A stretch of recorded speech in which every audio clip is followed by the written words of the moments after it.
Muhammad's sons. The years passed while Muhammad participated in the public life of Makkah and found in Khadijah, the loving woman who gave him many children. She gave him 2 sons, Al-Qasim and Abdullah, and 4 daughters, Zainab, Ruqayya, Kulthum, and Fatima.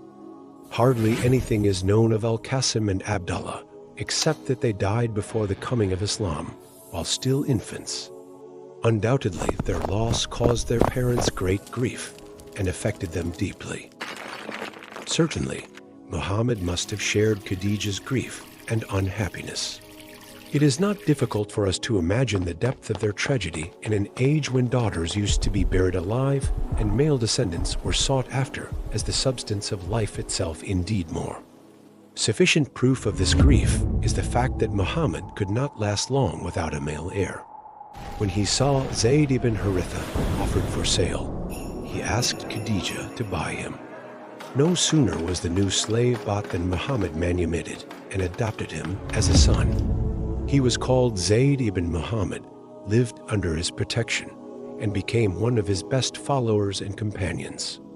There was yet more grief ahead for Muhammad when his 3rd son Ibrahim passed away in the Islamic period, after Islam had prohibited the burial of live daughters and declared paradise to stand under the feet of mothers. It is not surprising, therefore, that Muhammad's losses in his children should leave their deep mark upon his life and thought.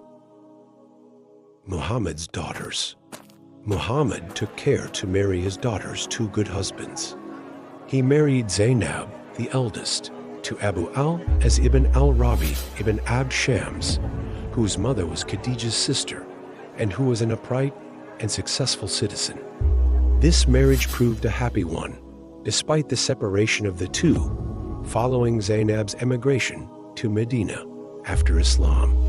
He married Ruqayya and Kulthum to Utbah and Utayba, the sons of his uncle Abu Lahab. These marriages did not last, for soon after the advent of Islam, Abu Lahab ordered his 2 sons to divorce their wives. It was Usman that married both of them, one after the other. Fatima, who was still a child, did not marry Ali until after Islam. Still, Muhammad's life during these years was one of well-being, peace, and security. Were it not for the loss of his sons, it would have been a very happy one, blessed with progeny and Khadijah's constant love and loyalty. During this period, it was natural for Muhammad to allow his soul to wander, his mind and imagination to contemplate, and to listen to the Meccan dialogue concerning their religion, to Jews and Christians concerning theirs, as well as to the Tatars' critique of Meccan religion.